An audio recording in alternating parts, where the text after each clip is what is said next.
Well, let me mute this. Chris, welcome to the studio corner. Thank you. Muting the phone. I like it. Yes, sorry. Otherwise, it will bother us later for sure. You're a busy man. Popular yes. man.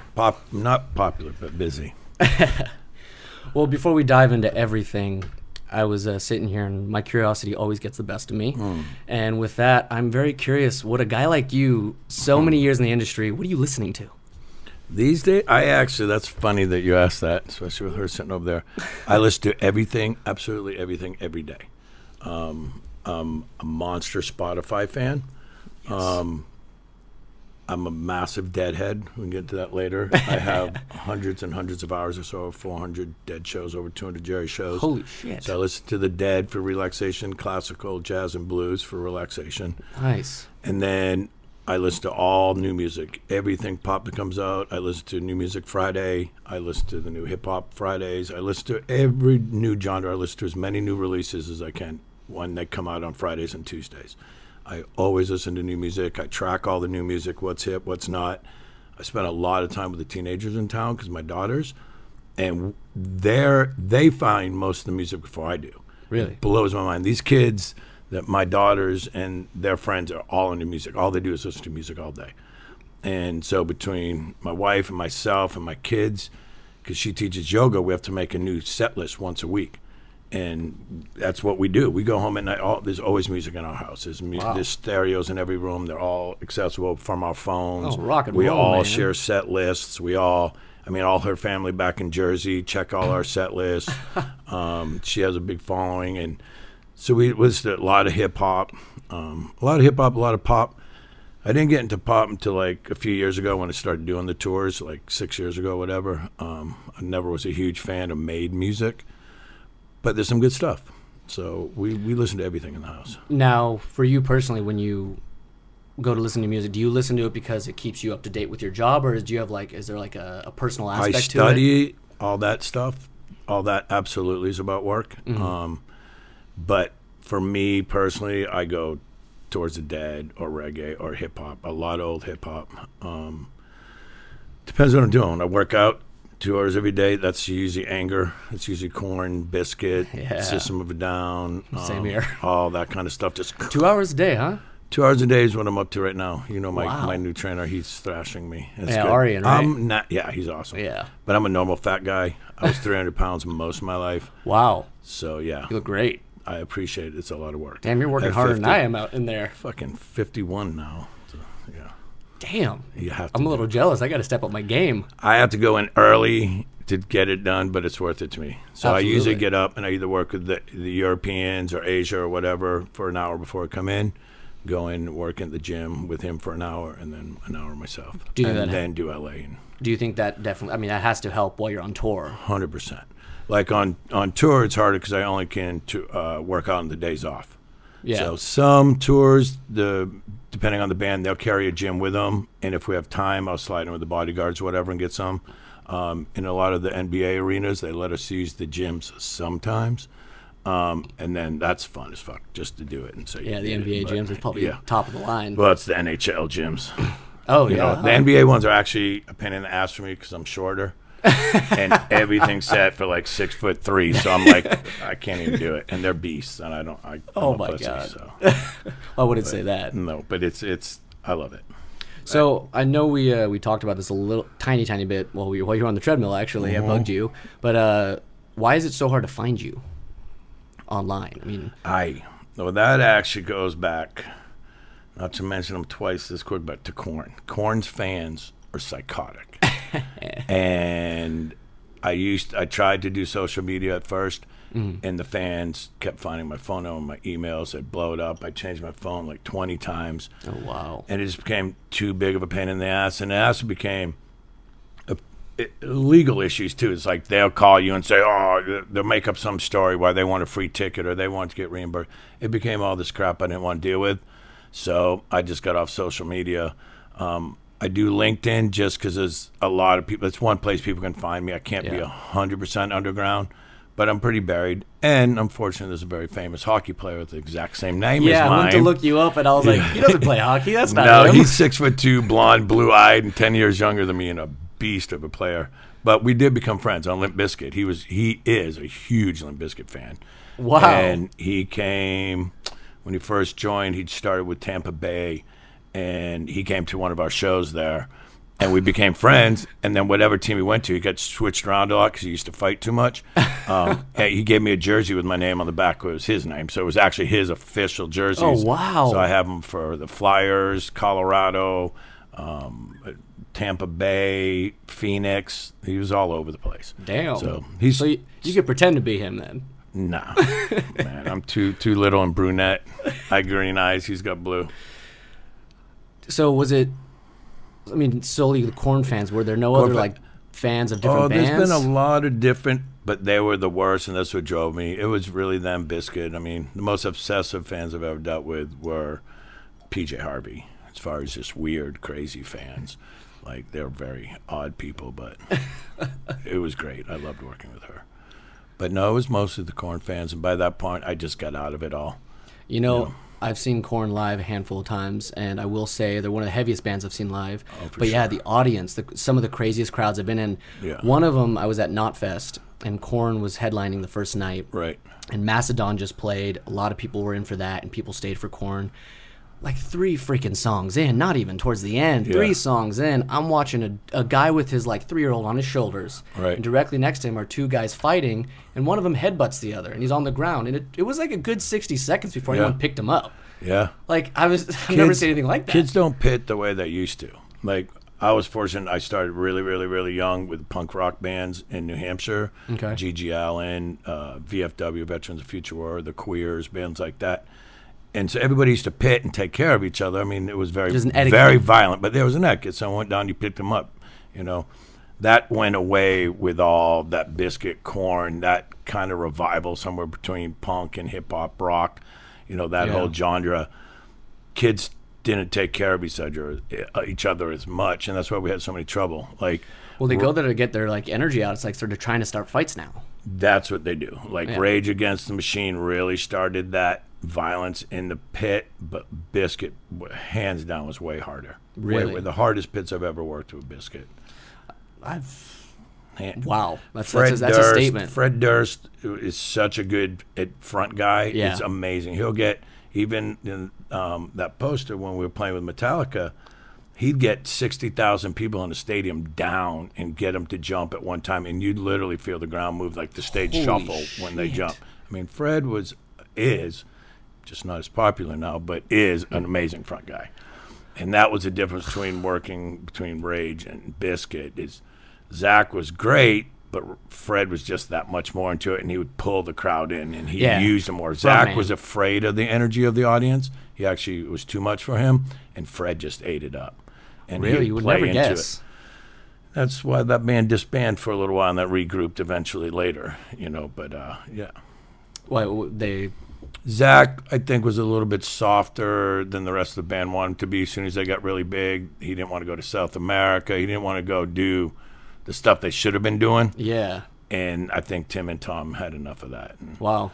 That band finally broke up, and then they went and with Cornell, which was awesome because Cornell's voice went with that guitar. So fucking good. I mean, their audio save was insane, that first album. I was supposed to see him perform at Soundgarden 2 days after he committed suicide. That was tragic. It was, what got me into that alt rock was we always went and saw the Dead on New Year's. That's what you do. It was sold out in '88 or whatever. So we went to Cow Palace and saw Pearl Jam, Chili Peppers. I mean, all of those cats, everybody together, and it was like, the hell is this? And that was it. Then I got into the alt rock scene. Rock and roll, man. Alt rock was great back then. You know, Screaming Trees, Nirvana. Oh, I mean, man. all that shit was so good. It was just breaking through, too. Wasn't just tainted happening. Yet. Wasn't tainted at all. And people were still letting it happen. And the band members, they played all their gear. You know what I mean? It was actually guitar, bass, and sometimes it was out of tune. Some didn't matter. It was still real. music. Now music is so fucking perfect.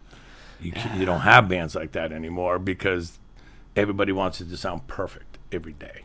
and there's no free form. And the hippies are still doing it. You know, like the jam bands do it all day long. That's why I think they're still so successful. I saw Dark Star Orchestra, and that was one of the craziest things I've ever seen live. They've come so far. I mean, they used to play little bars. Yeah, you know, and it's great that college bars very is where they started. Yeah, well, all those circuits, all the hippie bands were big into the college scenes.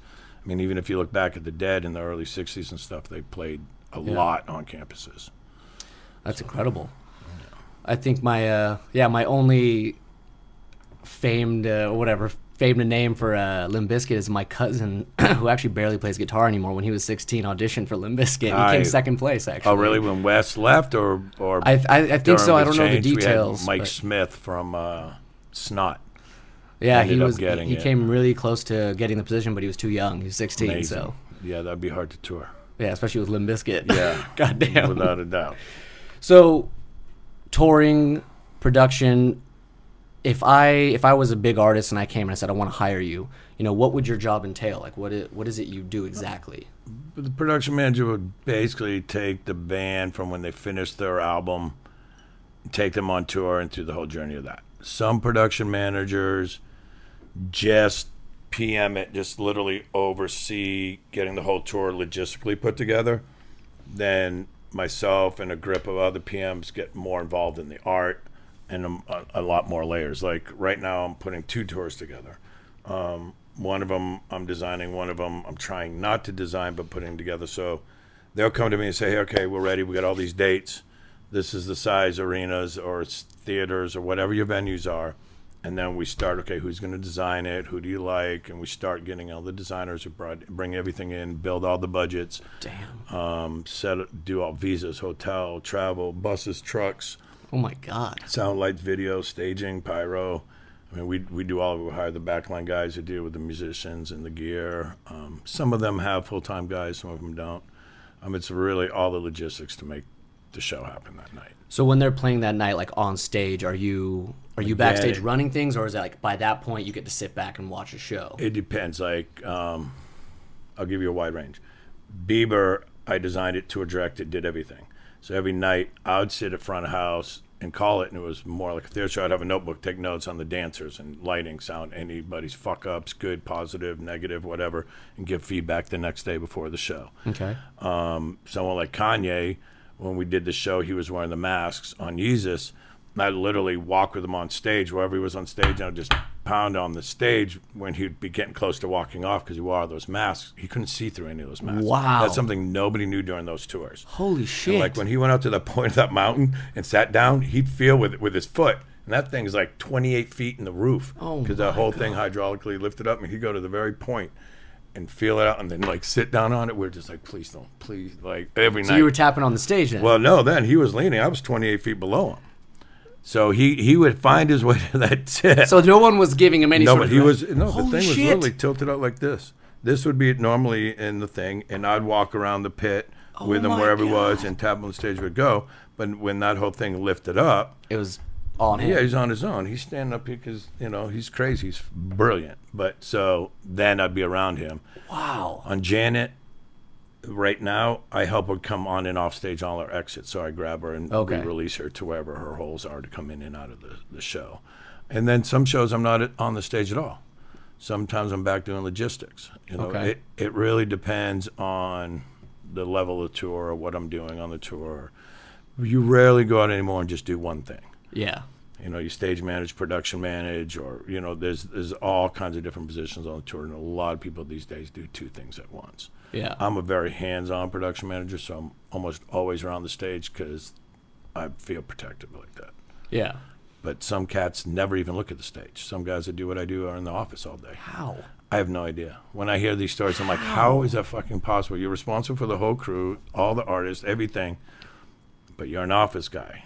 But I only hear this from other roadies because I don't tour with production managers because that's me. Yeah, you know what I mean. So on the festival tours that I do, I'll have other PMs, but I don't have time to go walk around and see what they're doing. Yeah. So when someone tells me, well, it's so weird you're on the floor all the time, I'm like, what do you mean? It's my job. It's my job, man. I need to be out here. I'm blue collar, like true and true. So I love that. I love to get dirty. I still load all the trucks. I was loading trucks this morning for a kids tour. Just working. So that's amazing. So Out of curiosity, what if Kanye did walk up to the tip and fall off? Like, how do you handle something serious going down in the middle of the show? We've had issues before. Ariana Grande, 5 years ago, we almost cut her in half. There's lots of lifts and elevators and gags in that stage, and there was a failure in one of them, and what she was riding up on, the elevator she was riding up on, gave way and snapped, and she almost got cut between the stage and the lift. Oh. Thank God she was so little. If it would have been a big person, we would have pinched their legs. You know what I mean? Oh, my God. So, I mean, it just happens. Fortunately, it doesn't happen that often. I have a lot of artists fall through holes on stage because they're just not paying attention or maybe doing other things that have taken their mind away from thinking correctly. And that happens a lot. I mean, a lot of people fall off stage. Wow. A lot of artists. Dave Grohl just did it. Yeah, I mean. He handled it like a boss, though. Have you seen that video? No. Dave Grohl comes down, has a beer with one of the fans, and tries to get back up on stage, and literally, with his guitar, falls right off the stage, stands right back up. Fuck, it happens all the time. I don't know if I saw.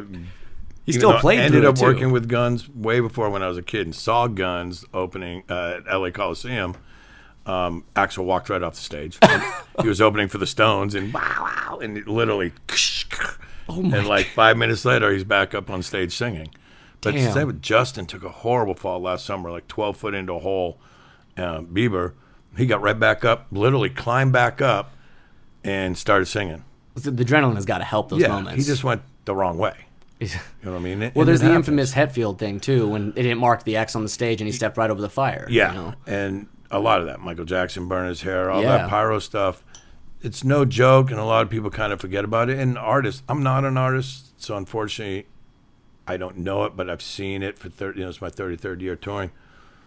They get lost out there sometimes. I mean, and some artists completely change when on stage. Like you need to grab them, pull them in, and they look at you like, "What? Oh shit, that's you, Chris." Reality, yeah. You know what I mean? They get so lost that I'm surprised it doesn't happen more often than it does, because that adrenaline takes over, and when the audiences are made, I mean, us as a roadies are like, "Oh shit, like fucking super heavy night," you know what I mean? And everybody's just feeling it. I'm surprised it doesn't happen more often. Yeah, I mean, that's... You know, because it's crazy, and all the lights going a million miles an hour and things blowing up everywhere. And you're probably seeing everything that can go wrong all at once. Oh, yeah, that's all we do. We rehearse it. I mean, we rehearse those gags more often for the safety than the band not actually getting it or knowing it. That's their job. Yeah, and the dancers, some dancers aren't as smart as you'd like, and they really have to be told numerous times over and over. It's like babysitting sometimes, I imagine. Yeah, babysitting, or...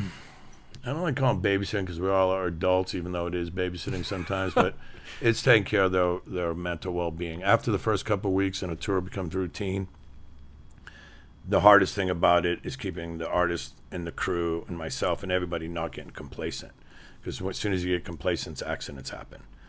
And It's kind of a snowball effect there. Yeah, and then you're screwed. Everybody gets lazy. You forget one safety or something happens, and it snowballs, and it's a disaster. And bands get complacent a lot and decide, oh, we're going to change the set list because they're bored. Yeah. You know what I mean? But I'm like, no, remember why we put this show together. Do not change it. As soon as you change it, you start fucking up the whole dynamics of the show. Yeah. And sometimes the artist or who's ever the artistic director on the tour gets bored themselves and starts screwing with it. So as a fan, I think I always liked when artists would change their set list. Like it wasn't the same Change show set every list night. is cool. I 100% agree with that, but there needs to be a consistency with like when the pyro is, where the pyro is, Yeah. you know, more affected like that. But I'm with you. Grateful Dead never repeated one set list ever. Yeah, it's one of my that's favorite right. facts about them, to be Fuck honest. yeah, never. That's so cool. Never they did. Crowded House, the best thing about working with them, for a few years, they never wrote a set list. Everybody was out to bring pen and paper into the venue or have it pre-marked, and they'd make paper airplanes. And people would just throw them, so we'd get down to the front and eventually somehow get up the stage. But people would just, I mean, between every song, there'd be 20, 30 airplanes on stage. Oh, my And God. Neil Finn would just lean down, grab a piece of paper and go, okay, Pineapple Head. And the roadies had like 15 seconds to get the right guitar out or whatever the change is, and the band would rip into the next song. That's insane. And never a set list. So even the band didn't know, and they'd lean down and pick it up and whatever, wooden face, whatever, and rip See, right that's into it. musicianship to me, though. That is real That is some musician. serious and fucking- that's wow, that's knowing what you're supposed to know. Yeah, no, that's like not just doing your job on stage, but it's like, you know, but I didn't wait till I got on stage to show you that I can try to do something. Like, I practiced my whole life, done everything I need to do. Yeah. So when that fucking paper airplane comes up, it's like, oh yeah, let's do it. I love doing this. You need to know it. You know, I think it would be awesome to test a lot of bands that way. Oh, yeah. You'd be amazed at how many couldn't do it. Oh yeah, I have no doubt. I have no doubt. That's so hardcore. But that band is one of the best technical bands ever. Yeah. I mean, that Crowd House was amazing. Some of their popular stuff I don't like. I think it's horrible. But there's some really great music there if you dig. It's incredible.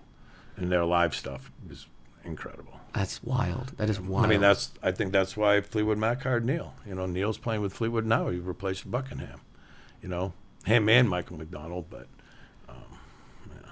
Dang, yeah, you kind of start to appreciate some of the older cats who really know their technique and know their art. It's totally different.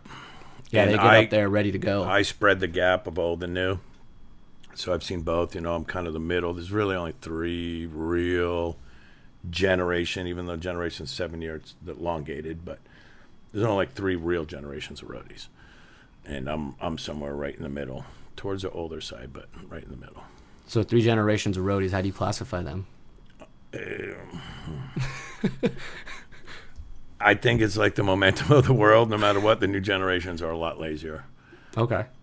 And they're more technically advanced because you got to remember when I started, we didn't have cell phones. We had pagers and fax machines. You know what I mean? Not to date myself, but now everybody's so fast and everything's in this little box, and the designer's designed to the photo, not the overall look of the show. It's just such a different world right now that the kids these days want to get paid more to do as little as possible. It's very hard to actually find good blue-collar workers. I can't imagine if I owned a construction company or something.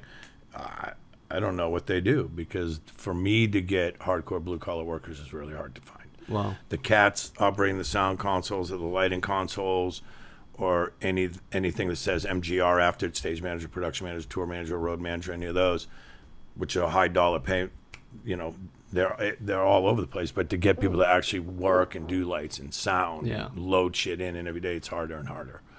Just that lugging work. Yeah, and a lot of it is because people aren't mentored to work anymore. Like, you have to do this to get here. They don't want to come in and start at the bottom. They want to start in the middle. Yeah. No. I'm not going to load the truck. I'm above that. It's like, what, motherfucker? I still load the trucks. Yeah. You know what I mean? And so often on my tours, I'll go out there and I'll do everything at first and see who grabs a broom. If I literally would sweep it. Even though that's an old, you know, verbiage, whatever, I'm like, fuck, I'm going to take the broom. Someone better grab it before I get halfway across the stage, or I'm going to lose my mind. Yeah. But someone normally will, you know, and get out there and get dirty with them and show them that I'm going to yell at you and beat on you to make sure we get this thing in and out.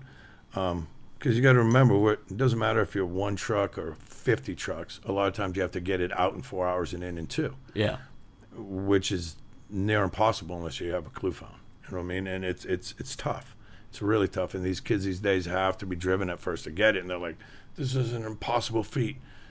No, it's not. And within 2 weeks, I always get it to 2 hours in, a 4 hour in, 2 hour out. Yeah.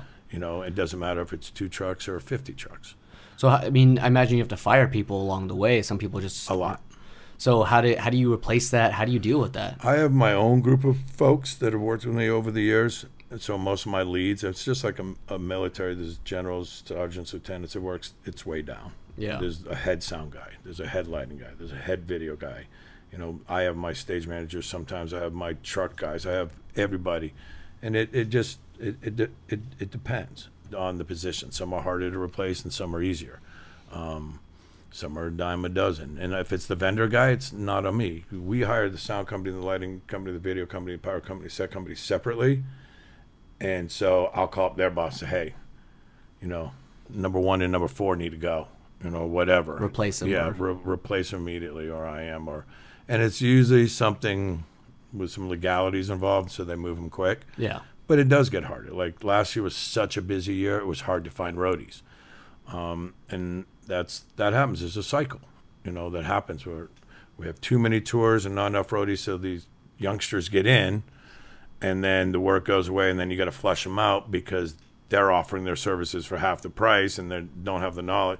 Yeah. It's this whole cycle game, you know, and touring works in seasons, 3 seasons a year, you know. And if you don't get in the beginning of a season, you're not going to tour to the next one. You know, there's the fall, the spring, summer, and fall. You know, winter's almost dead for everybody. Yeah. And now we got all these K-Rock Christmas tours and all this cracker shit that's happening around Christmases. Yeah. So people get more work, which was great. Because it used to be you saved all your money because December, January, February, you weren't touring. Wow. It was just shut down.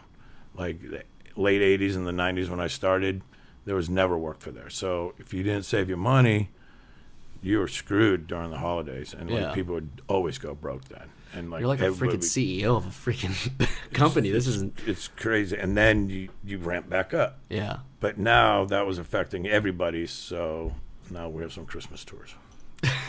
I've been to a few of those. Yeah, you know what now, right? Bands go up, do 3 or 4 songs in front of a Christmas tree, and onward and upward. Everyone gets paid. Everybody gets paid. And pretty much the artists at that point, the roadies, they're so burnt from the year. Everybody's drinking and smoking and chilling. And some of those tours can be a lot of fun because it's everybody just trying to wrap up the year. And you're literally out there to make money for your wife to get whatever and the kids to have a good Christmas. It's not like we don't need to be out there at that point. You know, us that have done it for a long time, we don't live check to check. And it gives the opportunity to the people that do live check to check to be able to work through the it's kind of a low-key season. thing. It's cool, yeah. I know a lot of people that will pass on it that aren't check to check, and then the youngsters get more options to take it anyway. Yeah, especially for the holidays. Yeah. Damn, man, that's, like I said, you're like a CEO. It's just... No, I have 30 years of knowledge that doesn't mean much. Are you kidding? Without you, I mean, shit, we wouldn't have our fans. We wouldn't have our artists. We wouldn't be able to have these incredible experiences in person. I mean, being at a live show, you know, James Hetfield talked about it. He was saying, he's like, it doesn't matter what technology comes out. There's just something about being at a show. Yeah. Smelling the dude next to you, the sweat, the movement, the 100%. Vibration. And that's what it's about. And it's like I explained to all the youngsters that come. I do this for a reason. So I always ask them why. I'm like, why you do this? You know, and some want it because it's easy out. Some want it because of the pussy. Some want it because of the drugs. Some want it because of music. Like, to me, when I got into it, there's the only thing I saw. I was so into music my entire life but I always wanted to do something. I didn't want to just live life, you know, like following the dead around selling drugs got old, you know what I mean? But knowing that every night we do a show, and not to sound corny, but we literally take those either 200 people to 80,000 people a night and forget about how fucked up their life is or whatever the politics is or whatever's driving them crazy or their jobs or whatever. They forget about it for a couple hours. Yeah. And it happens worldwide. It doesn't matter where I go, and I've been everywhere in the world. I'm on my 17th passport. It's everybody understands music, and it's a release for everybody. If it's one of the aggressive shows, I get a release that way. Yeah. If it's an Eagles, Fleetwood, whatever, it's memories or whatever. They forget about it. Like you come in, right off from work, you barely got to the show, you're all fucking, give me a drink. By the end of it, you have gone through such a journey for an hour and a half to 4 hours that you forget all that weight you came in with. And then on your drive home, you lose that, and then reality sets back in. But it's at least a point where people can relax, forget about it, and get along, even if that means having a pit. I mean, to some people, there's a lot of love in a good pit. There is a lot of love in a good pit. Yeah. You know, like there's a lot of love in a good fucking classical show. Yeah. You know, it's so... Yeah, music is a must, and I can't imagine not having. I mean, we have it 24/7 in my house everywhere. It's always music. Everything's music. It's music and dance is the only thing the whole world speaks. Yeah. It's a smile, of course, but that only really comes from music and dance. So, I mean, it's for me, it's very similar. Why I continue to do it, why I continue to chase it and try so hard. I just love it because, you know, people talk about listening to your favorite song or even playing, and being in a jam. Right. It feels like you're in another world. Of course. And for me, it's almost the opposite. I feel more present than I ever have. I feel so in the moment. Then you're, as the artist, I'm sure, because you're creating that moment. I mean, absolutely. But even listening to a right. great song, driving down the road, like you get so into that moment, especially when it's live, when you're at a live show. It's like you do get to escape, the harshness of life. But especially in that moment, it's almost like your mind couldn't be more clear. Well, that's you it. See yourself. You are in that. Yeah. But that's that relief. It's like, it actually nothing matters. Just chill. And it's like the great, a life-changing idea could come into 100%. come into mind right there. Space to breathe.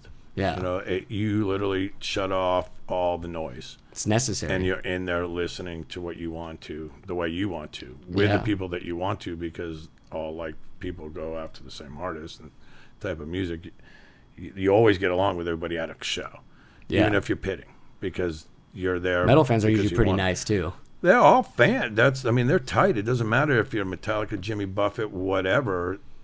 They're all live families. Music is live music. Yeah, and they're just families and genres. You know. I think I've said this on the podcast before, but one of my favorite things Dave Grohl ever said. He talked about performing live, and his favorite part of it. He's like, I can sing one lyric to 80,000 people, and it could mean something to me, and then 80,000 people will sing it back, and every one of those people has a different meaning behind one sentence. Always. And that, I mean, what more do you need? That's incredible to me. It's true, and that's what it is. Like when we travel the world, they don't always speak English. A lot of them do, but they still know every word, even if they don't know the meaning. Yeah. And they still react to it, and their bodies move a certain way. And there's always, doesn't matter where you are. It's like when African bands come over here. Yeah. You know, I don't speak 48 languages, but I understand the music.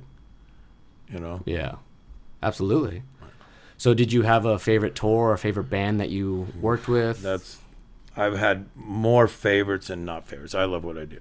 So wonderful. I usually find I love what I do, and that's why I always tell everybody too. If you don't love what you do, find a new job. I get so sick of people bitching. It's Rock and roll, well, man. who made you fucking do that? Yeah. Shut the fuck up and take the energy of your crying, whiny little bitch, and go find something that you like to do. There's too many things to do. If everybody did that, we might have a happier world. Everybody, whiny, I got to go do this. Well, that requires work. That requires a little bit of grit. You got to put a fucking effort in. Yeah. It's like us going to the gym every day. We choose to do that and put the extra time in. We could be lazy and hang out, but I'm a naturally fat person. If I don't go to the gym in the morning, I'm going to walk around 400 pounds. I'm going to be in and out of the hospital. Fuck all that. Yeah. You know what I mean? So I choose to go there. And I found music. I'm like, I love music, so I'm going to go work in music and have to work out. Yeah. You know what I mean? I tell my kids, everybody. I'm so sick of hearing that excuse, though. The music industry is just too hard. It's impossible to become successful. That's and I'm bullshit. like, you know what? Fuck off. It's the most accessible, I stand by it. It is the most accessible industry out there right now. There's two prime examples of hard work will make you famous no matter what, even if you suck. Korn and System of a Down. Those two bands started off horrible. I mean, it was just noise, junk, fucking crap. They couldn't play together, band. It was just, those two bands never stopped. I remember working with Jane's Addiction, I think I was with the first time I saw a Korn sticker in a bathroom, and I was like, fucking backwards are. This is weird shit, okay? With a K. A fucking month later, taking a shit in another venue, there's another Korn sticker. I'm like, this band, they're everywhere. And they drove around a van playing every club, every bar, every theater. House parties, too. They never stopped working. They literally, like White Zombie. Rob Zombie worked so fucking hard. I did Sexorcist with them. I did the only album they ever put out. Same thing, fans every night. And if we had a day off, Rob would be like, let's go to a bar and do a gig. And we're like, what? I'm like, okay, so we'd get back in the van, go find a bar we could set up and do a gig. Yeah. They were actually a really good band. But Korn and System like beat it into everybody's head. And because they kept playing together for so long, they got good. They both ended up being good bands and sold out arenas worldwide. You know what I mean? Yeah, I've seen. But they started as some of the worst, horrible noise you'd ever hear in your life. So you keep working, you will get your message across, and you will have someone follow you. Yeah, and it takes time, and it takes a little longer these days because there's it's saturated with so many different artists. But that's a good thing. In these days, there's the one thing I don't like about it is everything's a song. There's no good albums anymore. Oh yeah, because no one has the attention span. They want the single. There's no U2 Joshua Tree, like their last phenomenal album, song 1 to 13 or whatever it is. It's this beautiful story. Lou Reed's New York, another one, top to bottom, the entire album. Yeah. The Yes album. There's so many to talk about, but really those were the last two major albums, top to bottom, that are actually albums. I miss being able to listen to one artist for 12 songs.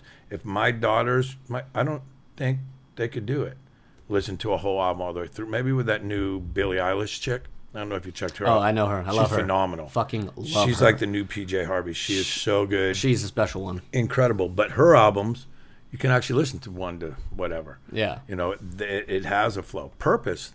Justin did a great job with that. That was an album that actually played as an album. You could listen to it all the way through. Well, do you think as an artist, maybe they have to, like, especially for upcoming people, like, they have to start releasing as many singles as they can until they have enough respect so that when they release an album, it has weight to it? There is that, but that's usually management pushing it out the door because everybody wants to get the fucking commissions. Yeah.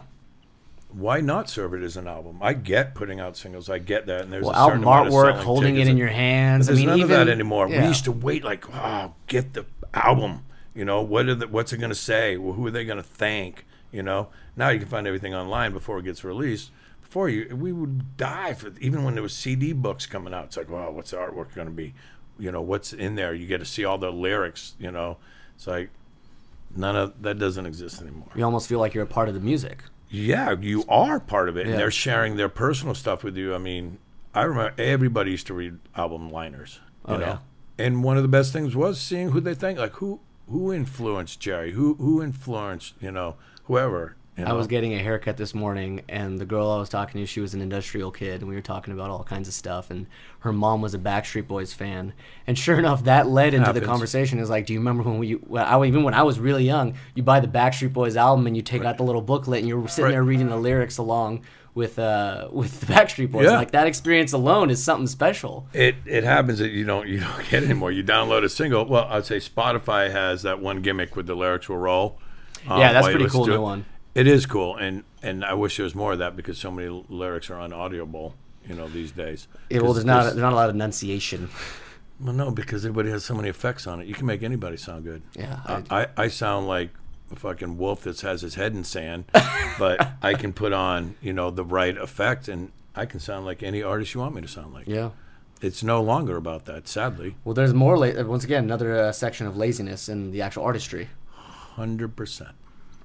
I can't list them, but if I told you how many of major artists that I've worked with in the last, especially 12 years, that actually sing or don't sing, Really? yeah. Well, do you mind if I ask a fan question? No, that's fine. As long as that's fine. You worked with Tool. For years, they were one of my first bands that I have full respect for, and vice versa. Tool's like part of the Yeah. foundation of my life. Yeah. Maynard. Yep.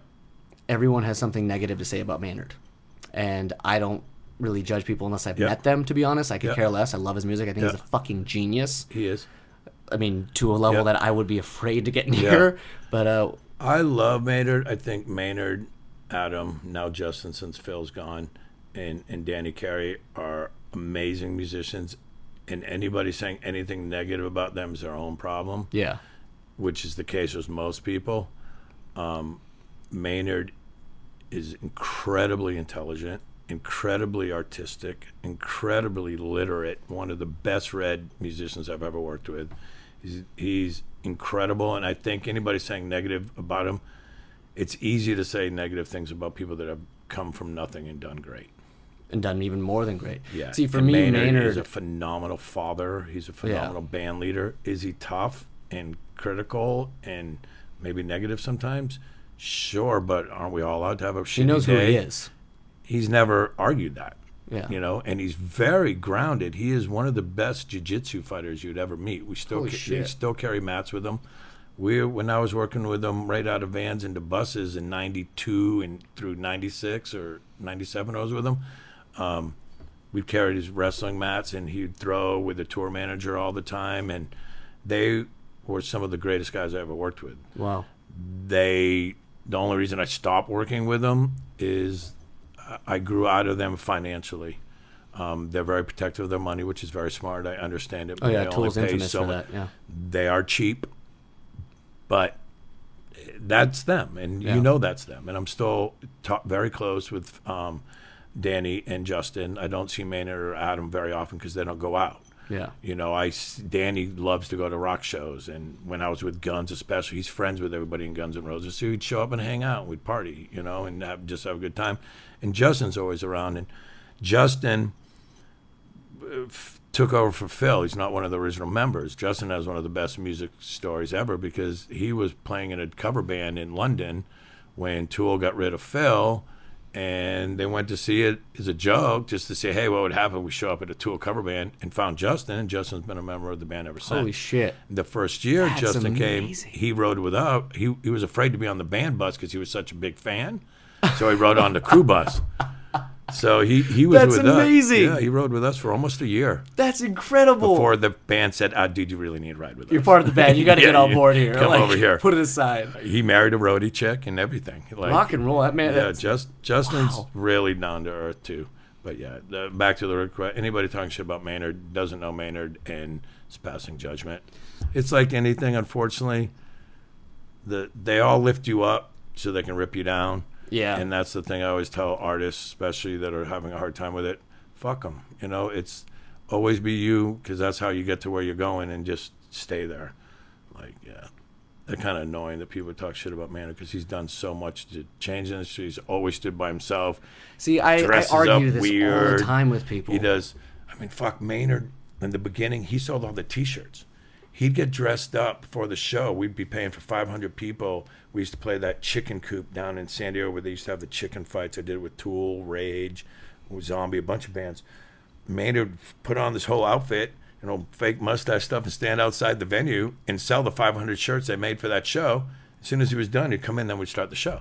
Holy shit. But that would be Maynard, but no one knew it was Maynard, you know? Wow. And it's, yeah, they were phenomenal. They were great to work with. For me, Maynard hits all the right points as a singer, an artist, a writer. I mean, the guy, he's so flawless Right. at everything he does, and it's so rare you see it anymore. Because he is intelligent. Adam is so anal, and Adam did so much more for touring that a lot of people don't realize, because Adam's the first artist that I had the pleasure of working with that was heavily involved in the art of production. Adam was one of the first people that combined lighting and video effects on stage. You know, Nine Inch Nails gets a lot of credit for it, and he should. You know, he's a god. Trent Reznor, hell yeah. Got him Trent- tattooed on my shoulder. But Adam was doing a lot of the stuff at the same time, if Yeah. not before Trent. Yeah. You know what I mean? There's a guy, Roy, who designs for Trent that really pushed him through, and Trent is the dark. You know, he's incredible. I would never take it away from him. But Adam did so much of that as well. Yeah. Never gets credit for it because Adam's quiet. You never even see Adam speak. You know what I mean? But he is all the artistic, everything behind Tool. Wow. All the videos, Really? everything. Adam, Wow. 100%. I would That's not love to Maynard, talk that's to not him. Oh anybody my else. God. Adam does all that. Adam's up here all the time. He loves to see shows over here. Well, I might have to ask you to introduce At me the to him. Canyon. He's around quite a bit, actually, but he's super nice. I can't remember the last time I talked to him, but he's the one that created all that. Honestly, growing up, album Tool covers, videos were one of the biggest things I watched growing up. All Adam. Adam would be on set doing it. Wow. Like he didn't hire some computer geek. He was that computer geek. He used to work at a special effects company, Something like one of the most famous special effects companies is where Adam came from. He can make models, he can carve, all that shit was his. Guys, Tool is just the depths of creativity at its deepest. I swear. Yeah. I mean, that on Ozfest, the last time I was part of the design before I came just production, he had us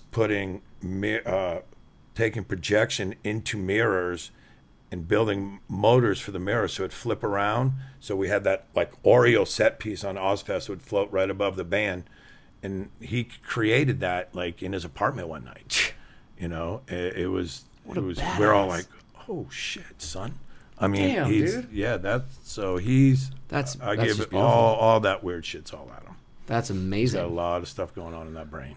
Oh man, I keep hearing that they're going to release a new album. I don't know anything That's about what it. they keep saying. Been saying that for a lot of years, I see them. People but I keep haven't saying worked like, for them "Oh, for a long Maynard is time. too whatever," and I'm like, "I'm sorry, but this is Maynard. If he wants to take 10 more years, he'll get Yeah, fucking 10 that's- more years. I will wait." Who cares? I mean, Perfect Circle. I don't even know if you know the whole story about that, but Billy Howardale, who's the main guy in Perfect Circle, is the guy that created the sound for Tool and was Adam's guitar tech. So Really? he used to work for me as a guitar tech, and when they started Perfect Circle, Maynard called me up and was like, "Hey, meet me down here at wherever, I forget what gig it was in Hollywood, but come down here. We're going to have our first show, and I want to see if I should do this or not." I love Perfect Circle. Oh my God! And I went and listened to it, and it was so weird to look at the stage because there's our guitar tech with our lead singer singing totally different songs. And that was Billy. And Maynard and Adam and all those guys said, yeah, fucking start your own band. Didn't hold them back, fed them to do that, and Perfect Circle came out of it. I love that's one of my favorite bands. That's Billy. So they were supportive of it then. 150%. See, that's why bands like Tool have the effect they do on the world. Yeah, because they had that attitude. They pushed him to be as great as he could. More, yeah. To the fun, it's like Maynard's like, I'll fucking sing in it. Fuck yeah. You know what I mean? Imagine that. Like your boss goes, yeah, I'll help you out. Instead of, oh no, if you go do that, you can't work for us. I mean, I won't say it. There's an artist I worked for a few years ago that I don't work for anymore, and people are like, why are you working for them? They literally gave me an ultimatum to work for them only until I retired. The fuck? And I was like, what? I go, ew. You want to shun me like that? I was like, no, man, we're done forever. You know? Good for you. And they tried to get me back this year, and the same thing. I'm like, no, go away. It's like, no. You need to, people that hold people back, especially after they're famous, I don't even understand that. Like, you've got the world by the fucking grips of your hand, and you should be the one supporting everyone to push for their greatness. Yeah, get better. 100%. Yeah. Well, that's a lot of reason why I'm doing this, you know? Yeah, well, that's what I like about this pod, too, is you guys speak about real things and more stuff that a lot of people aren't. Like, there's so much that needs to get aired out now. Yeah. You know, listen to your pod, a couple of your podcasts where you guys talk about the closet, bedroom, musicians and all that, and no one jamming together. And, like, where are those open mic nights? Like, why aren't there jam sessions anymore? Well, because if you find an open mic night, it's everyone trying to promote their new single that they did in their basement. Yeah, but that's what, that open mic night's not right. But, like, the jam sessions used to happen. Back in New Hampshire, I was living there before I moved out.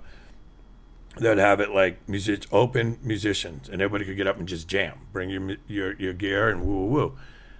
That was every night we'd go to the bar and experience that, and every night something cool would come out of it.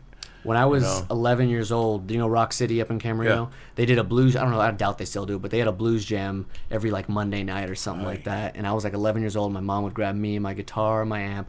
And I'd go, and there's guys 60 and up. Yeah. And then my little ass would walk in. I've been playing since I was 5. Right. And I would sit there and I would jam with these old blues cats for like 2 hours. Right. Honestly, I learned more lessons in that freaking tiny little shithole than I would anywhere else. Of course. It's the best part. Yeah. Oh, it's that 10,000 time rule the Beach Boys and the Beatles always talked about. You do anything 10,000 times, you're going to get good at it. Yeah, it's because you become a master on it. Yeah. So, looking at your LinkedIn, because that's pretty much what I based a lot of my info on. Yeah.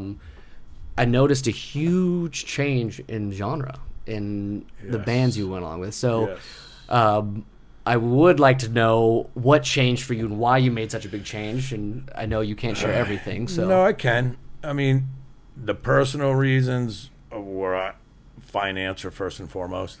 Okay. Rock and roll is obviously where I started in punk, went to rock.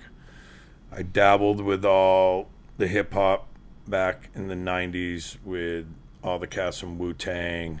Because I did Wu-Tang with Rage, and then I did all their spin-offs. I did a lot of stuff with Redman, Method Man, Ghostface, RZA, and then went back to rock. And then the real change was coming out as rock started fading away. I was getting a lot of calls from the Kanyes, and the pop circuit, and a lot of the bigger names, the Beyoncés, the Jay-Z's, Rihanna's, and it was like, no, because it was still tougher. All the rules weren't the same, and I would listen to all that music, and I was really into it. It just was undefined still. But I loved the music, so I started getting pulled into there, and honestly, rock faded away. I had children, I had bigger bills, and all the rock tours just downsized, and there wasn't a lot of money to be made, and so I kind of sold out, I wouldn't say I think about it all the time, but I grew, and when I grew, I had family, I had a lot more responsibilities. At that point, I started having a lot of roadies that depended on me to feed them and their families, And the offers were all coming in from the bigger pop and hip hop tours. Well, do you think that a lot of the big rock bands by that point were already so big that they kind of had their crews and things were kind of set in place? There wasn't a lot of room for the growth. Stones has had the same people forever. U2, the same people. I mean, AC/DC. So new big artists you're not getting kinda, into any of that. I mean, that's your just job, not. yeah. You know what I mean? You can play dirty games, but I don't do that. I don't take kickbacks and I don't fuck people in the back. Yeah. 80% of the business will do that to you. You know what I mean? So it's like any big business.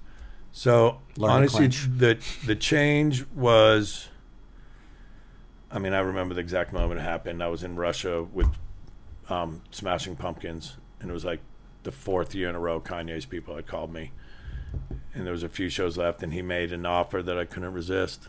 And I went in to talk to Billy Corgan about it, who at the time was a very close friend of mine. And he went hair wire on me. He was like, no fucking way, dude. You cannot go work for Kanye. Don't sell out. Don't do this. Don't do that. Why is it selling out? That's what that kept catching the back of my mind. And I'm how, like, in what way? Hang on. You care about music. Something new is on board, and you can be a part of something new and great. I decided then and there that I was going to Kanye. Wow. Because he was trying to control me too much in a weird way. And Billy and I've gone over this 100 times. But I went, and it was phenomenal. Kanye is in the top 3 geniuses that I've ever worked for. Really? He's probably the best set designer in the world. Wow. Everything that he does, no matter who claims it, no matter what, it's all in his head. I actually offered him Ariana Grande. When I took over Ari, I called up Kanye. It was one of my first calls, and I said, dude, will you be my set designer? He's like, what, man? Are you asking me to be the set designer for Ariana Grande? I'm like, fuck yeah, I am. He goes, He's like, why? And I go, I think you're the best set designer in the world. He goes, I appreciate that. He goes, no, man, I can't do that. And then, I won't name it, a few tours later, I was with the other massive artist, and he called me and goes, how come you didn't offer me set design on this one? I'm like, motherfucker. Was he a fan of that one? No, he was just fucking. Just messing with you? He keeps it off for himself. The world hasn't like he's seen on anything yet. Well, see, he seems like one of those guys that because he's so in his own head, he's on this mission that for as much as he's exposed, like it's so obvious that there's so much more that we're waiting for. We've seen 1%. His brain doesn't shut off. He's a true genius, and he has a million other great ideas. Wow. And all the stupid shit that comes out is just stupid shit that comes out that we all let go of sometimes. Just he's under a microscope.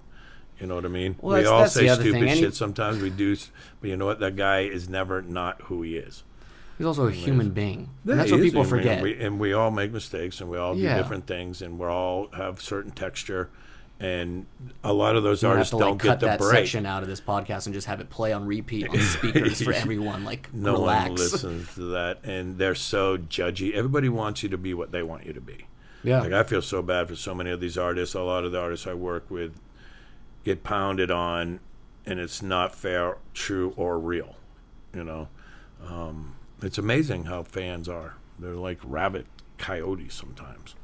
So throughout all this work, I mean, it's a tremendous amount of work, and you obviously care deeply about what you do, and there's a passion for it. Is there ever a point during the tours or during work where you kind of feel that passion fade away for a day, a week, a few months? Do you ever get tired, lose sight of things? No. I have a thing where I still get butterflies before every show every night, and I always say the first show that I don't, I'm going to retire. Wow. Because I get nervous, get scared. Is the lighting going to work? Is they're going to fall? Is the artist going to trip? Is the sound not going to work? You're responsible for so much, and you have all these great cats working for you, but you still care so much. So the second I stop caring, I'm out. You know, and I tell everybody, but to this day, no, I get lonely and miss my wife and my kids in this valley all the time. Yeah. It gets harder as I go away now to spend time for my family, but do I feel less passion for my work? I think absolutely not. I mean, I've tried to retire twice, and it's who you are. Hell, I'm a vagabond. I grew up traveling the world because my dad had a job in the military, non-military, he worked for NATO, so we were all over the place, and I can't sit still. And I can't do shows. It's like, where is that? I mean, I'm an addict to that. There's no way. It's as goofy as it sounds, but as soon as the house lights go off, everything's different until they come back on. You're not, time stands still. Wow. It's still this day after 33 years. It just stops. You get into that because every night is a different organic experience with the crowd. It's never the same. Like every different part of America, North America, South America, Central America, Australia, New Zealand, the desert areas, anywhere, every audience is different. They clap different. They sit, they stand different. They dance different. They do everything. The energy is a little different. It's always something. You can't get bored. Like if you're getting bored doing that, just because there's no point. Wow. Yeah. So the nerves, and this is something I've always kept in my mind since the day I heard it. When you're nervous, your brain triggers the same neurons as when you're excited. It's the exact same ones. Makes sense. And those butterflies, like for me, you know, when I play shows, I mean, you know, I play with my acoustic guitar and I sing, and I do House of Blues, small stuff, you know. But even then, you know, I get these butterflies and people ask me, "Are you nervous?" I'm like, "Not really. I'm fucking pumped." Right. Yeah. And then outside of that situation, when I am nervous, I feel the same thing, but I'm fucking nervous, and I can't separate the two. I always have that nervous, even if I'm super pumped for the show. Like certain tours, when I'm like so involved, like every second is just crazy. But I would never the nerve. Like if it ever goes away, I'm out. Even the stoke will never be more than that, and the nerves, or just because there's so much responsibility. You know, Chris, we need more people like you. The music business needs just more people that keep the passion going, and I'm hoping we've made a decision recently that I want to start mentoring more, and I'm doing more of that now with the kids because otherwise it's going to fade away. And the musicians need to do that too. I'll say you brought up James Hetfield. I'll just say, if I'm supposed to speak about it or not, James Hetfield was one of the most amazing moments with Bieber at one point when we were all together in the room, and I'll never forget it. And he had mentored him, and I was like, fuck. That is a real muso to muso. Like, he didn't have to do dick. He was there so his kids could meet him. And he had said some very nice things to Justin. And was, fuck the press, you know, just do your, don't, you're doing great. You know, and I was like, pfft. Well, that's how they did it. That's right. And the fact that they went through hell and back, man. Over that's a great over. song, by the way, by them, Hell and Back. That's true. But that band paid their dues and then some, and created a new way for a lot of that metal. It went from hair bands to real metal. Yeah, you know what I mean. And Metallica is obviously at the forefront of that. Well, they mean to, like you said, to sit there and pass down that information. It's like, it's not like you got to sit there and take care of someone, but you've done something. A 5-minute conversation goes so much further than you think, and you see all these people being so negative and dogging people out and all this. Some of these people, the way they speak, I'm just like, what? Like, no, stand up. Clapton's one of the best of that. Clapton has been the most supportive of other musicians, you know, with addiction and everything. You know, he has Crossroads, which is a massive, it's an island where he takes care of people. And he's talked numerous times about opening up a detox for roadies as well. Hasn't happened yet, but he at least speaks about it. You know, we have horrible addiction issues in the business. We have horrible divorce issues in the business. And, you know, there's Music Care here in L.A., which does great work and helps out a lot of families and bands that way. Yeah. But, you know, there's certain people that really stand out. So there's a lot of, like you said, a lot of difficulties, whether it's addiction or personal thing, you know, just all this stuff, you know, and you build obviously very close relationships in your job. How do you manage your relationships? Like, say you get on tour, you meet someone, you develop all these relationships, and then it finishes. Do you stay in touch, or? That's funny. That's one of the biggest things that most people talk about, because a lot of therapists and psychologists say it's the roadies and band members go through a divorce at the end of every tour, because you build up all these families, you do everything together, you're sleeping close quarters, you're traveling the world a year to 3 years at a time. You don't see your family or your wife or your husband or whatever it is, your better half or your kids or whatever, for months on end. Sometimes I'm away from my kids, sometimes for 4, 5, 6 months at a time. Jesus. You know what I mean? And at the end of that, everybody goes away, and you're just meant to carry on. Yeah. It's literally like going through a divorce or having, you know, whatever, a full family breakup. It's really hard on a lot of people. Wow. And it's something that you go through, and you don't ever really get used to it. And it's the hardest thing. And that's why I have 12, 16 cats that work for me always every tour, no matter what. Consistency. Yeah, well, it's because we're just that close. Like, Yeah. they don't want to work for anybody else. I don't want anybody else to work for me. Like, a lot of my people that are really close to me, like my stage managers, my riggers, a lot Yeah. of my leads have been with me forever. Good for you, man. The last Kanye that I did, Yeezus, we had 5 fathers and son teams out there. Wow. So we have a whole next generation of these kids coming out. And That's like, great. 3 of my main guys are sons of my old mentor. You know what I mean? And What? they work for me now, even though I learned everything from their father. And the father said, "Hey, will you help?" And of course, you know. That's So beautiful. the roadie world is super, super tight. Like, there's like 10, 12 families of roadies, and that's really about it. And we all know each other. We're all very close knit. It's That's good. definitely a different world because we're here forever. Bands come and go. Yeah. You know what I mean? Absolutely. As much as we love them, there's not a lot of bands that are longevity anymore. Yeah. You know, so many one-hit wonders. There's not a lot of bands that are around for a long time. It's unfortunate, but It's different. I mean, it will happen every once in a while. Someone pops up. You know what I mean? but it's also good because the ones that will last a long time will probably deserve it. They'll probably work for 100%. that. And those are the people that never stop working and Yeah. and evolving. And that's one thing that's been a problem with roadies. A lot of roadies didn't want to get away from the analog into the digital, into this and that. Yeah. And they got stubborn about it. And standing up on their soapbox, they just got pushed over. Yeah. You know, It's inevitable. You have to adapt. you have to adapt or you're done. Yeah. It's a huge thing. There's so many young bands and young managers and people my age. It's hard for me these days. Sometimes I'm too old. They don't even want to talk to me because I'm 50. You know what I mean? And then they look at it and they're like, Fucking morons. "Oh, we should have had you." Yeah. You know what I mean? There was a major artist. Again, I'm not going to throw him under the bus, but top 3 grossing artists of the last 10 years decided she didn't want anybody older than 30 or 35 on her tour. What? They decided this, right? And so the manager's like, bad idea. Nope, I'm going to do this.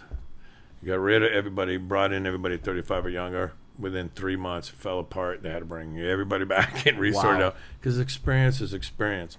Yeah, there's a lot of older dudes that haven't kept up, and I understand not having them. But a lot of us have kept up, and you do There's the need professionals experience. and there's not. There's nothing besides experience. You can't replace that on the road. Yeah. It's Especially like you on the can't road. playing guitar. Yeah. You're going to play chord after chord after chord after chord. You're going to get really good at it. Yeah. If you get used to loading in and dealing with the unions worldwide and dealing with them and dealing with the different buildings and knowing how in and outs of all these places, we're on tarmacs. Everything's in planes, trains, automobiles. I mean, we literally use everything there is. Yeah. You can't beat that. You can't just bring, this guy's 30, so he's going to do it. Fuck that. Great, but if he hasn't toured for at least half his life, he's not going to know shit.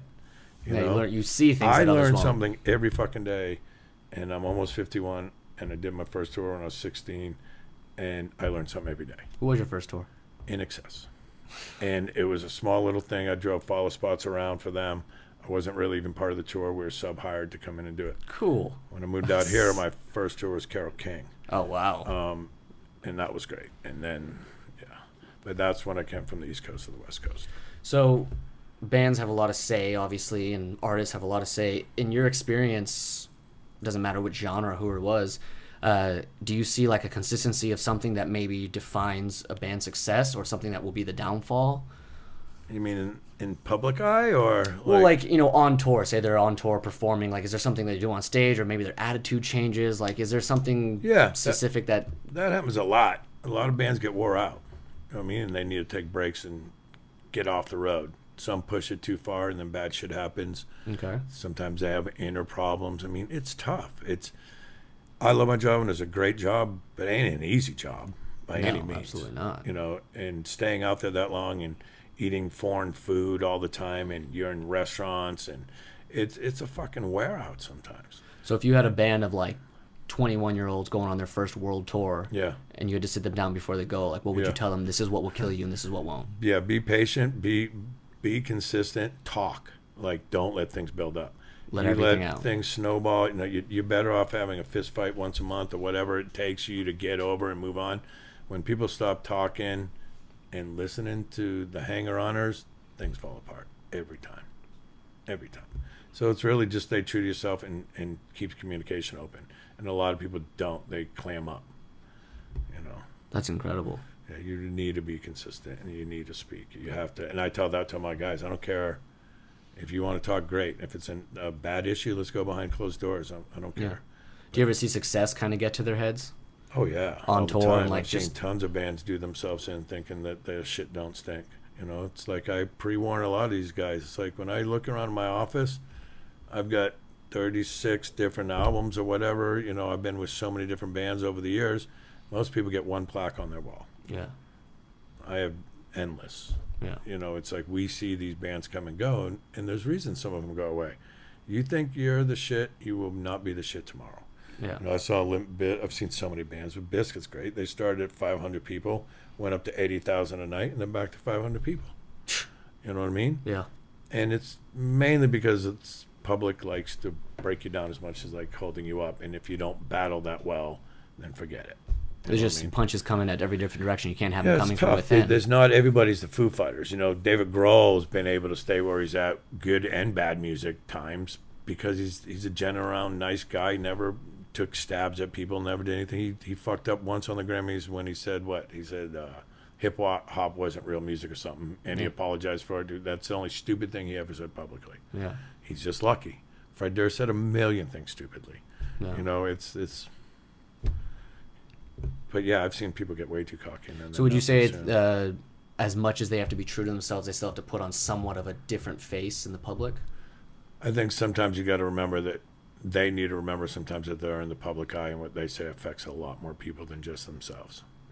They almost have a responsibility. They do have not almost, they do. And you Yeah. need to remember that. And a lot of artists forget that, and they just get chowed up. Yeah. You know, and some of them live off that. You know, They thrive. I mean, it's a publicity stunt, I guess. Some artists, that's what they do, and that's how they keep themselves alive. And there's a lot of fake shit out there. Oh, yeah. You know what I mean? Oh, it's not all real. And there's a lot of people that like to start rumors, and there's a lot of. It's interesting. I can see you like try to be careful with what you talk about. It's intriguing if you look at some of the online newspapers and companies and handwritten. If you look at really who owns them and where these rumors start and come from, Yeah. dissipate from. Well, see, that's another thing. Well, you know, like take the Joe Rogan podcast. Yeah. Like he just had Travis Barker on. Like it was really cool to hear the musician talk about their own stuff. Right. And it's just I feel like we're kind of going into an age because we have all these platforms Right. of honesty and genuine postability or whatever. Right. We're gonna start seeing a little bit of less. I mean, or at least not less, but maybe we'll be finding out that people are as fake as they are. You know. I think life is circular. I think there's no way to keep secrets forever. Oh, absolutely. I think everything about everything eventually comes out one way or another. And I think the music is just on a cycle now. We go through cycles, and amen, rock and roll is due. So rock and roll is going to be back soon. Oh, You know, it's due. I've said this before. I'll say it again. Rock and roll was the revolution. Right Yeah. now, rock and roll's coming back with a redemption. Yeah. We're in the age of the Well, it redemption. and I needs plan to. on being a part of it. Yeah, it needs to. And rock is coming back. I mean, look at Coachella this year. It's the first year there's not a monster headliner. Yes, Justin Timberlake and Kanye bailed last minute. But it left Apala, Ariana, Khalid, and Childish Gambino are the main. Yeah. None of them even sell out a stadium. This is the first year they've never had a stadium selling artist. Yeah. And if you look at Apala and Down, and Apala is a great rock band. You know what I mean? And there's a lot more rock, and there's a lot more independent stuff, and I think it's a good sign. As much as everybody's going, oh, it's the worst year of Coachella ever. I don't necessarily love all the headliners, Yeah. but I love what I'm seeing underneath it. Yeah. You know what I mean? There's a Well, lot bands more are pushing for more up-and-comers. because, I mean, now that we have the streaming and now we have the home studios and Right. bedroom musicians or whatever you Right. call it, but the ones that are working, I mean, they're getting these spots. They're saying, Oh, hey, yeah. my music is important to me and I'm going to push as much as I can. Yeah. And these spots are opening up. Oh yeah, they're everywhere. It's just I think it's time for a growth again in the music business, and it's been hip hop and pop heavy. I don't mind hip hop stays because it flows. Yeah. Like the hip hop genre, if you look at mid '80s to now, it's constantly evolving and changing. Yeah. I don't like the backbeat of hip hop right now. What Travis and everybody's doing, no matter how much I like or dislike any of them, there's just this really boring backbeat that everybody's using, and it's bumming me out because hip hop's never had that. It's like, I want that Dre heavy drop, I want that M feel, I want that Tupac. There's right now all of them doing the same flow. Like, me and my kids always fuck around. We can almost take anybody's lyrics from any other song and wrap it over on top of it, and it's gonna be the same thing. Yeah. Yeah. It's kind of dying out with that Yeah, stuff. Because a lot of the older cats, they really, I mean, they were really into mixing their own stuff. Hell yeah. Which is what made it so fucking raw. But those are the first bedroom guys. Yeah. You know what I mean? Backstreet Boys, all they were 3 rich Jewish kids that happened to have mixers because their mommy and daddy had bought them down in the Eastern Village for them. Yeah. It wasn't the Beastie Boys were like this big, great thing that came out of nowhere. They happened to have money to have mixers in their room. Yeah. And shit, you know what I mean? I love them. I'm not saying that they're spoiled white boys. Whatever. But they are. And it's just, there was reasons why they became that band. Yeah. You know what I mean? But all those cats, I mean, think about the whole thing. They all started here in a bedroom. You know what I mean? So who knows? Maybe some more good stuff will come from it. Well, so do you have any bucket list bands? I don't. And this is why I don't. Please share. I made the mistake of working for a couple of bands I really, really fucking love. And I don't want to know the back politics. I don't. So bucket you want list. to appreciate them. Yeah. There were some bucket list maybe artists I want to see live, you know, but I've seen most of them where they died, the ones I'm really into. I want to see Yo-Yo Ma. Oh, man. You know, Get in line. I'm fucked, dude. Get in fucking line. I turned her onto him recently, and I listened to so much, and I just recently saw he played Santa Barbara not too long ago at one of the little theaters. I'm like, what? Why didn't anybody let me know? I mean, but that, again, I like the wide genre of music. So I think you might have already answered this question, and this will be, you know, towards the end here. Okay. But still, do you still love music the same way after all these years in the industry? Like, has it grown? Is it a different type of love, or? I love music because what music is, and I'll always love music. I've started to build a little animosity towards the music business, and that's become hard for me recently. So many people have gotten into our end of it, touring wise, since the record labels and everything have died off so much. I struggle being so far in the business now after so long. I'm really, really, really, really, really, really involved. I don't like how a higher percentage of management companies and agencies and stuff rip off the artist. I struggle really hard with that. Yeah. I think a lot of bands sign too early before they understand what they're getting into, and that's people taking advantage. I think there's better, cleaner ways that a lot of this could be dealt with. Yeah. And it's unfortunate that people see shiny things and run to them. Yeah. A lot of these artists, if they pump their brakes a little bit and believe in what they've written and what they have before they sign the fucking paper, and actually when they do sign that paper, to be around the right people that are defining what that paperwork actually means, would go a lot further. But I think that's it's big business and it's everywhere. And I think unfortunately it's been around forever and will never go away. But now that it's $1 billion business instead of multiple $1 million business, it's kind of even dirtier. Yeah. You know, I pray for a lot of younger bands not to get ripped off. You know. And then I've heard that from a lot of labels, even some friends that work in labels that are producing big albums. They say like, hey, if you can stay independent your whole life, do it. You'll make more money and you'll be happier. Listen, man, our best years that I had with Guns N' Roses, we had no management, we had no nothing. Me and an agent and his, personal did everything. He made more money in those 3 years than he ever did with everybody else involved. Wow. Everyone listen to that. Yes. Yeah, you don't need to have an agent for every artist. You can do your work. You can do your own work. And if you have the right people, they can really handle all that. Agents are very important and they have their place. Yeah. Every job has their place. But you need to... So when you do retire, you said you're going to go into mentoring, or? Well, no, I'll keep mentoring, but when I retire, I'm going to go be a waiter. Really? Yeah, absolutely. I don't believe you. That's what I want to do. You want to was become one of a- my favorite jobs ever. You want to be a waiter. Fuck yeah, I get to meet a bunch of people. Serve God fancy damn, you are good amazing. food, You are and just chill. incredible. I want to die serving people good food and wine. You know what this new age of music is going to come from? This redemption, as I called it. It's going Yeah. to come from people like you. The genuine, real people that have a passion for music, care about music, and know that patience and hard work is going to get you there.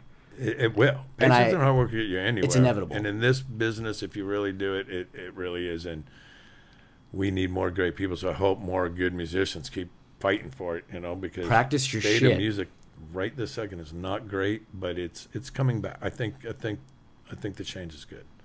I think it's good right now. Well, Chris, I cannot even thank you enough No for worries. coming It was on great. and talking to Fun. me and sharing what you did. It's Yeah. been nothing short of a pleasure. Cool. Me too. I would like to have you on again sometime in the future, Yeah, later on. No worries between tours, We got for sure. Between tours, absolutely. Any final words? No, just keep doing what you're doing. I mean, if you're a musician, never give up. And if you're thriving and getting ready to sign that paper, have the right person sitting with you. Fuck yeah. Yeah, for sure. All right, man. Thank you Awesome. again. Pleasure. Peace. Cheers.